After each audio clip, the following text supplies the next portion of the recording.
පස්සේ ඉතිරි ඉවර වෙන හැම ගෑස් එකම ඇවිල්ලා බලනකොට කවුරු හරි කෙනෙක් සල්ලි දීලා ගෙනල්ලා. ඒ වගේ ලොකු දායකත්වයක් තිබ්බා. නිහඬව දායකත්වයේ දක්වපු අය ඉන්නවා.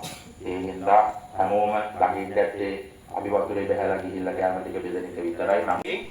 මහා ලොකු කාර්යයක් මේ ගම ඇතුලේ කරනවා. ඉතින් ඒ වෙන කවුරුත් නෙවෙයි ඔබේ ගමේ ඔබේ පන්සලේ ඔබේ ලොකු හාමුදුරුවන් වහන්සේ. ඉතින් හාමුදුරුවනේ ඔබ වහන්සේ ඇත්තටම මට ස්තුති කළා. ඒ මට නෙමෙයි ස්තුතිය ලැබෙන්න ඕනේ. ඔබ වහන්සේගේ මේ පිටිපස්සේ ඉන්න කට්ටියට ස්තුතිය ලැබෙන්න ඕනේ කියලා නැහැ. හාමුදුරුවනේ මෙතන නායකත්වයේ ගන්න කෙනෙක් හිටියේ නැත්නම් මේ කිසි දෙයක් මොනම විදියකටවත් වෙන්නේ නැහැ.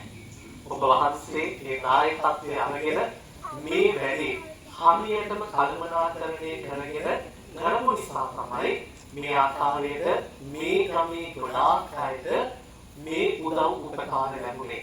එහෙම නැතුව ලැබෙන්නේ නැහැ හාමුදුරුවනේ. ගොඩාක් තැන්වල මිනිස්සු අසන්න වෙලා ඉන්නවා.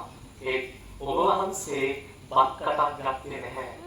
ඔබ වහන්සේගේ ගමේ ඔබ වහන්සේගේ පන්සලේ ජනතාව මේ ප්‍රදේශයේ බෞද්ධ ජනතාව විතරක් නෙමෙයි කතෝලික බැතිමතුන් පවා කුසගින්නේ ඉන්නවා. ඉතින් හාමුදුරනේ සම්පූර්ණයෙන්ම ස්තුතිය ඔබ වහන්සේට ලැබෙන්න ඕනේ.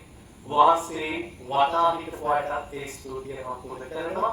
ඉතින් උන්වහන්සේගේ වචන ටිකෙන් මම ආස කරන දෙයක් තමයි අපි ආධුනික නායකයෙකු විදිහට කොච්චර හොඳ දෙයක් කළා මොන වැඩේ කළා අපිට පොඩි පුහුණුවීමක් ලබා දීලා තියෙනවා දැනුම් ගන්න. ඉතින් ඒක නිසා මේ දේවල් අපේ හිතවල ඒ කාර්ය තියාගන්නේ නැහැ. කවුරු නැද්දත් කවුරු මොනවා කිව්වත් කළ යුතු දේ කරන එක තමයි මගේ හිතේ තියෙන්නේ. ඒක මම අද ආම්තුරුනි වහන්සේගෙන් දැක්කා. ඉතින් ඔබ හැමෝට ස්තුතියි ආම්තුරුනි වහන්සේට ගොඩාක් ස්තුතියි. මම මෙතනදී ආම්තුරුනි වහන්සේට හරි ඔබගේ හරි වැරදි විදිහට වචනයක් පාවිච්චි කරනවා නම් ඒක සමාවෙන්න ඔබ හැම කෙනෙක්ටම ස්තුතියි.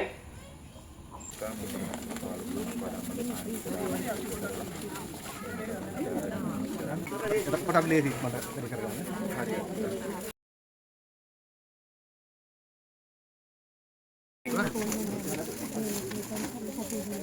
Hari.